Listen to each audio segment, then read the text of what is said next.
पंढरपूर पासून अवघ्या 15 मिनिटांच्या अंतरावर पंढरपूर करकंब रस्त्यावर धोत्रेज ग्रँड प्रायव्हेट लिमिटेड घेऊन आले आहेत पंचतारांकित सुविधांनी युक्त हॉटेल ग्रँड। तसेच पुण्या मुंबईच्या धर्तीवर सर्व सुविधांनी युक्त hotel Shriyash restaurant, veg non veg permit room bar, प्रशिक्षित कुक व होस्टिंग सेवा हॉटेल ग्रँड मध्ये उपलब्ध आहेत। 50 एसी रूम्स, 3500 स्क्वेअर फुटाचा सुसज्ज बकवेट हॉल, भव्य एसी सूट्स, टेरेस गार्डन, भव्य लॉन आणि चेंजिंग रूम सहित स्विमिंग टँक, प्रशस्त पार्किंगची सुविधा। पंढरपूर नजीक असलेल्या हॉटेल ग्रँड या सुसज्ज आणि पंचतारांकित सुविधांनी युक्त hotel grand, hotel Shriyas restaurant, veg non veg permit room बार, पंढरपूर करकंब रोड। संपर्क 02186 24 22 45।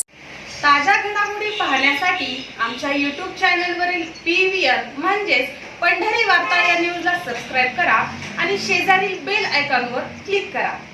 आखाती देशांमधील युद्धजन्य परिस्थितीच्या पार्श्वभूमीवर इंधन टंचाईच्या वावड्या उठल्यानं राज्यातील काही ठिकाणी पेट्रोल पंपावर वाहनधारकांच्या लांबच लांब रांगा लागल्यात।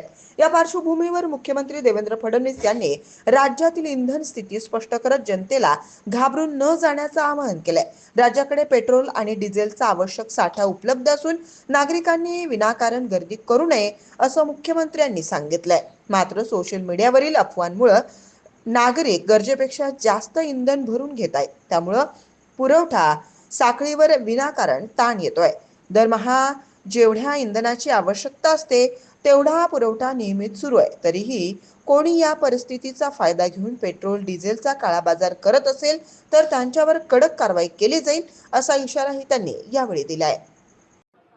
मी महाराष्ट्रातल्या तमाम जनतेला ही विनंती करतो, केंद्र सरकारने वारंवार आपल्याकडे पुरेसं पेट्रोल डिझेल आहे हे सांगितलेलं असतानाही अनेक शहरामध्ये विनाकारण लोक रांगा लावून अधिकचं पेट्रोल भरून घेत आहेत।